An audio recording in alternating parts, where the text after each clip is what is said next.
صحیح بخاری کی روایت ہے کہ اللہ ارشاد فرماتا ہے جس نے میرے ولی کے ساتھ عداوت رکھی میرا اس کے ساتھ اعلان جنگ۔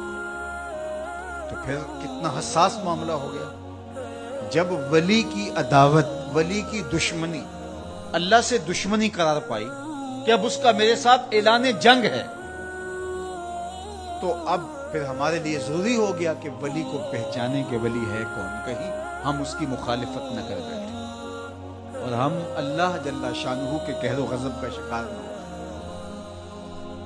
تو یہاں اسی حدیث میں جو بخاری کی میں نے آپ کے سامنے رکھی کہ میرا بندہ فرائض کی ادائیگی کے بعد کثرت نوافل سے میرا قرب حاصل کر دیتا ہے، پھر آنکھیں اس کی ہوتی ہیں، قوتیں میں ڈال دیتا ہوں، ہاتھ اس کے ہوتے ہیں لیکن پکڑنے کی توانائی خاص اس میں ڈال دی جاتی ہے۔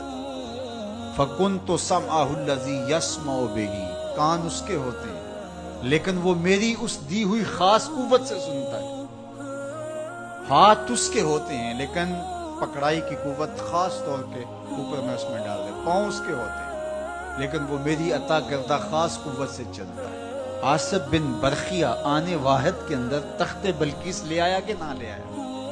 قرآن نے بیان کیا نا، آنے واحد میں 1 مہینہ جاتے ہوئے لگتا تھا، 1 مہینہ آتے ہوئے لگتا تھا۔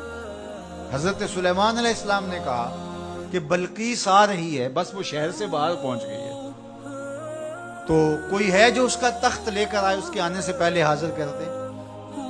اور وہ تخت مکفل کر کے آئی تھی، 60 ہاتھ چوڑا تھا، 80 ہاتھ لمبا تھا اور کئی ہاتھ موٹا تھا۔ تو کہا کوئی ہے جو اس کے آنے سے پہلے لے آئے؟ قال عفریت من الجن، ایک جن کھڑا ہو گیا، کہا حضور میں لے آتا ہوں۔ کب لاؤ گے؟ کہا کہ مجلس برخاست ہونے سے پہلے تخت آ جائے۔ بڑی بات تھی، لیکن سلیمان نے کہا نہیں، مجھے اس سے بھی پہلے چاہیے۔ کیا شان ہے، پیغمبر نے کہا مجھے اس سے بھی پہلے چاہیے۔ تو پھر کیا ہوا؟ قرآن پڑھی، قال الذی عندہ علم من الکتاب، جس کے پاس کتاب اللہ کے علم کا کچھ حصہ تھا۔ زبور ساری کا عالم نہیں تھا، زبور کی کچھ آیتوں کا عالم تھا۔ اس نے کہا انا آتی کا بے، جی حضور میں لے آتا ہوں۔ یہ تو دوپہر تک لا رہا ہے، تم کب لاؤ گے؟ کہا قبل ان یرتد الیک طرفک، آپ آنکھ بعد میں جھپکیں گے، تخت پہلے پڑا ہوگا۔ یہ قرآن نے کہا ہے نا۔ اور ابھی حضرت سلیمان نے آنکھ جھپکی نہیں تھی تو تخت سامنے پڑا تھا۔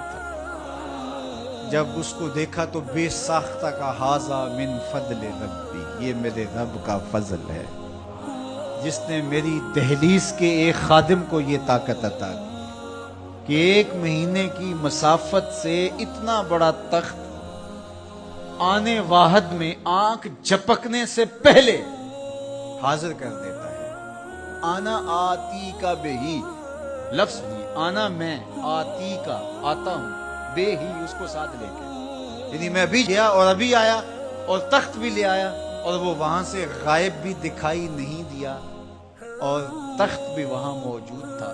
اور حضرت سلیمان نے کہا کہ یہ میرے رب کا فضل ہے، اور اس کہانی کو میرے رب نے قرآن میں بیان فرمایا۔ جو کرامات پچھلے انبیاء علیہ السلام کی امتوں کے اولیاء کو حاصل تھی، وہ اس امت کے اولیاء کو بھی حاصل ہو سکتی ہے۔ جس طرح حضور نبیوں سے افضل ہیں، حضور کی امت باقی امتوں سے، اور حضور کی امت کے اولیاء باقی امتوں کے اولیاء سے افضل ہیں۔ تو جب ان کی یہ کرامت ہو سکتی ہے کہ آنے واحد میں تخت بلقیس لا سکتے ہیں، تو اگر اس امت کے کسی ولی کی ایسی کرامت بیان کی جائے تو اس میں طبیعت میں بے چینی کیوں پیدا ہو؟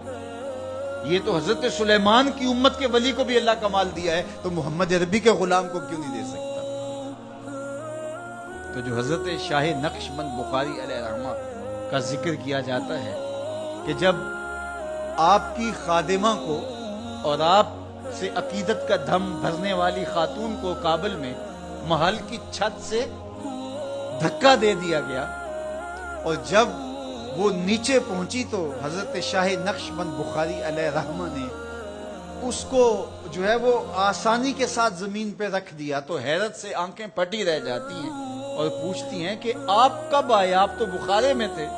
تو برجستہ بولتے ہیں تو از چبارہ آمدی من از بخارا آمدہ، تو چبارے سے چل پڑی تھی، میں بخارے سے چل پڑا تھا۔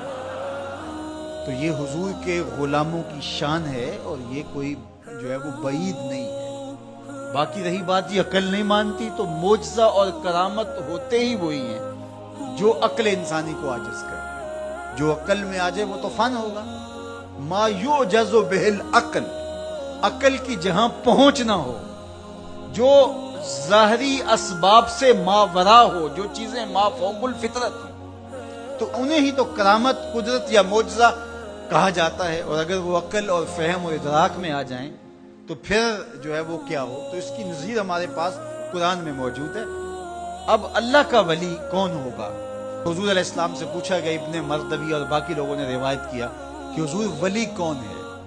تو حضور علیہ السلام نے ارشاد فرمایا، اذا رؤوا ذکر اللہ، جس کو دیکھو خدا یاد آ جائے، جس کو دیکھنے سے رب یاد آ جائے، جس شخص کی صحبت میں بیٹھ کے رغبت دنیا کم ہو اور رغبت آخرت بڑھ جائے، اس کی صحبت غنیمت سے۔